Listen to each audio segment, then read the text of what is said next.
ಶತಮಾನಗಳ ಸಿಟ್ಟನ್ನು ಸಿಡಿಮದ್ದಾಗಿಸಿಕೊಂಡು ಸಿದ್ದುನಾಕ ನೇತೃತ್ವದಲ್ಲಿ ಯುದ್ಧ ಗೆದ್ದ ಭೀಮಾ ಕೊರೆಗಾಂವ್ ಯುದ್ಧ ವೀರರನ್ನು ನೆನೆಯಬೇಕಿದೆ. ಈ ಹಿನ್ನೆಲೆಯಲ್ಲಿ ಜನವರಿ 1ರಂದು ರಾಯಚೂರು ನಗರದಲ್ಲಿ ಭೀಮಾ ಕೊರೆಗಾಂವ್ 208ನೇ ವಿಜಯೋತ್ಸವ ಜಾಥಾವನ್ನು ಹಮ್ಮಿಕೊಳ್ಳಲಾಗಿದೆ ಎಂದು ಭೀಮಾ ಕೊರೆಗಾಂವ್ ಸಮಿತಿಯ ಯುವ ಮುಖಂಡರಾದ ಪರಶುರಾಮ್ ತಿಳಿಸಿದರು. ನಗರದ ಪತ್ರಿಕಾ ಭವನದಲ್ಲಿ ಮಂಗಳವಾರ ಕರೆದ ಪತ್ರಿಕಾಗೋಷ್ಠಿಯನ್ನು ಉದ್ದೇಶಿಸಿ ಮಾತನಾಡಿ, ಅಸ್ಪೃಶ್ಯತೆಯ ವಿರುದ್ಧ ಮಹಾರರು ನಡೆಸಿದ ಐತಿಹಾಸಿಕ ಹೋರಾಟ ಹಾಗೂ ಪೇಶ್ವೆಗಳ ವಿರುದ್ಧ ಸಾಧಿಸಿದ ವಿಜಯವನ್ನು ಸ್ಮರಿಸುವ ಉದ್ದೇಶದಿಂದ ವಿಜಯೋತ್ಸವ ಜಾಥಾ ಆಯೋಜಿಸಲಾಗಿದೆ ಎಂದು ತಿಳಿಸಿದರು. ಸಂಖ್ಯೆಯಲ್ಲಿ ಕಡಿಮೆ ಇದ್ದರೂ ಮಹಾರರು ಧೈರ್ಯ, ಶೌರ್ಯದಿಂದ ಯುದ್ಧ ನಡೆಸಿ ಜಯ ಗಳಿಸಿದ್ದು ಸಮಾನತೆ, ಸ್ವಾಭಿಮಾನ ಹಾಗೂ ಸಾಮಾಜಿಕ ನ್ಯಾಯದ ಸಂಕೇತವಾಗಿದೆ. ಅದರ ಸ್ಮರಣಾರ್ಥ ಜನವರಿ 1ರಂದು ವಿಜಯೋತ್ಸವ ಜಾಥಾವನ್ನು ಸಂಜೆ 5 ಗಂಟೆಗೆ ಸ್ಥಳೀಯ ನೇತಾಜಿ ನಗರದಿಂದ ಪ್ರಾರಂಭಿಸಿ ಶೆಟ್ಟಿಭಾವಿ ವೃತ್ತ, ಭಗತ್ ಸಿಂಗ್ ವೃತ್ತ, ಜಾಕಿರ್ ಹುಸೇನ್ ವೃತ್ತ ಮಾರ್ಗವಾಗಿ ಸಾಗುತ್ತಾ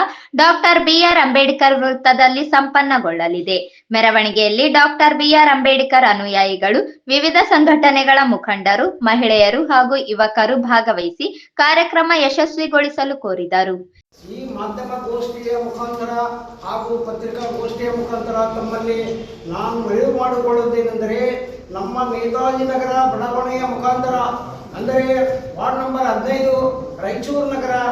ನೇತಾಜಿ ನಗರ ಬಡಾವಣೆಯಿಂದ ನಿಮಗೆ ಎಲ್ಲಿಯವರೆಗೆ ಮಾನವೀಯ ಅಧಿಕಾರ ಸಿಗುವುದಿಲ್ಲವೋ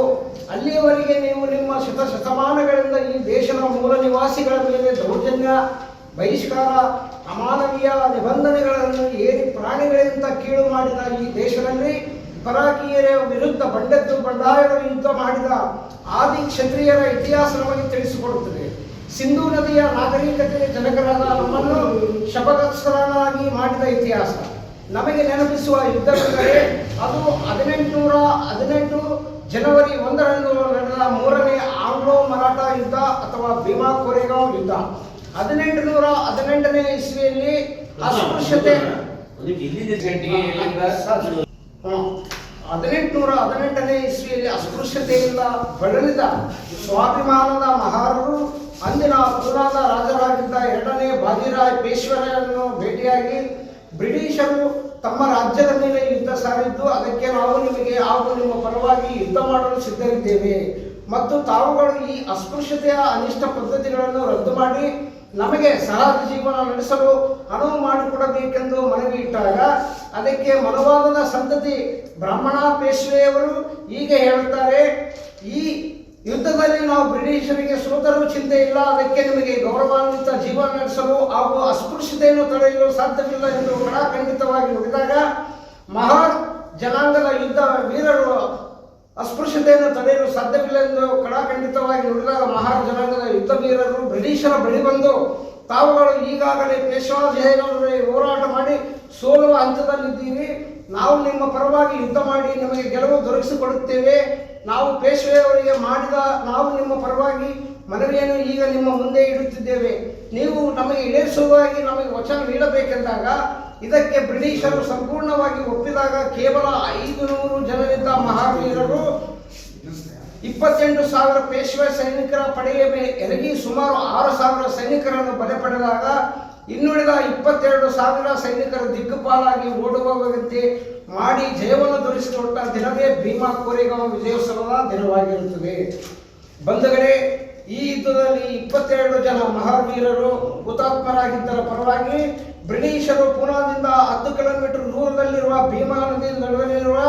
ಪುಟ್ಟ ಗ್ರಾಮ ಕೊರೆಗಾಂವ್ ಎಂಬ ಸ್ಥಳದಲ್ಲಿ ಬ್ರಿಟಿಷರು ಯುದ್ಧದ ಸ್ಮರಣಾರ್ಥ ಸ್ತೂಪವನ್ನು ನಿರ್ಮಿಸಿದ್ದಾರೆ. ಅದೇ ಕೊರೆಗಾಂವ್ನಂತಹ ಐತಿಹಾಸಿಕ ಶೌರ್ಯ ದಿನವನ್ನು ನಾವು ನಮ್ಮ ಪೂರ್ವಜರ ವೀರರನ್ನು ಸ್ಮರಿಸಿ ಭೀಮಾ ಕೊರೆಗಾಂವ್ ಯೂತ್ ಸಂಘ ನೇತಾಜಿ ನಗರ ಇವರ ನೇತೃತ್ವದಲ್ಲಿ 208ನೇ ಕೊರೆಗಾಂವ್ ವಿಜಯೋತ್ಸವವನ್ನು ಆಚರಿಸೋಣ. ಅದಕ್ಕಾಗಿ ನಮ್ಮ ಒಂದು ನೇತಾಜಿ ನಗರ ಬಡಾವಣೆಯ ಮನವಿಯನ್ನು ಎಲ್ಲರೂ ಹರಿದುಕೊಂಡು ದಿನಾಂಕ 1/1/2026ರಂದು ಸಾಯಂಕಾಲ 5 ಗಂಟೆಗೆ ನಮ್ಮ ನೇತಾಜಿ ನಗರ ಬಡಾವಣೆಯ ಮಠಮಾರಿ ನಾಗಪ್ಪ ಮೈದಾನದಿಂದ, ಅಲ್ಲಿಂದ ಶೆಟ್ಟಿಬಾವಿ ಚೌಕ್, ಅಲ್ಲಿಂದ ನಮ್ಮ ತೀನ್ಕಂದಿಲ್ ಸರ್ಕಲ್, ಅಲ್ಲಿಂದ ಭಗತ್ ಸಿಂಗ್ ವೃತ್ತ, ಅಲ್ಲಿಂದ ಜಾಕಿರ್ ಹುಸೇನ್ ವೃತ್ತ, ಅಲ್ಲಿಂದ ಕೇಂದ್ರ ಬಸ್ ನಿಲ್ದಾಣದ ಮಾರ್ಗವಾಗಿ ಡಾಕ್ಟರ್ ಬಾಬಾ ಸಾಹೇಬ್ ಅಂಬೇಡ್ಕರ್ ವೃತ್ತದವರೆಗೆ ಭವ್ಯ ಮೆರವಣಿಗೆ ಮೂಲಕ ಆಗಮಿಸಿ ಡಾಕ್ಟರ್ ಬಾಬಾ ಸಾಹೇಬ್ ಅಂಬೇಡ್ಕರ್ ಅವರ ಪುತ್ಥಳಿಗೆ ಮಾಲಾರ್ಪಣೆ ಮಾಡುವ ಮೂಲಕ ಈ ಒಂದು ಭೀಮಾ ಕೋರೆಗಾಂವ್ 208ನೇ ವಿಜಯೋತ್ಸವ ಆಚರಿಸಲಾಗುವುದು. ದಯಮಾಡಿ ಈ ಕಾರ್ಯಕ್ರಮಕ್ಕೆ ಎಲ್ಲರೂ ಭಾಗವಹಿಸಿ ಈ ಕಾರ್ಯಕ್ರಮವನ್ನು ಯಶಸ್ವಿಗೊಳಿಸಬೇಕೆಂದು ಈ ಮಾಧ್ಯಮ ಗೋಷ್ಠಿಯ ಮುಖಾಂತರ ಹಾಗೂ ಪತ್ರಿಕಾ ಗೋಷ್ಠಿಯ ಮುಖಾಂತರ ತಮ್ಮಲ್ಲಿ ನಾನು ಮನಪೂರ್ವಕವಾಗಿ ಮನವಿ ಮಾಡುತ್ತಿದ್ದೇನೆ. ಈ ಸಂದರ್ಭದಲ್ಲಿ ಉಮೇಶ್, ಸತೀಶ್, ಸಣ್ಣ ಈರಣ್ಣ, ಸುಭಾಷ ಸೇರಿದಂತೆ ಇನ್ನಿತರರು ಇದ್ದರು.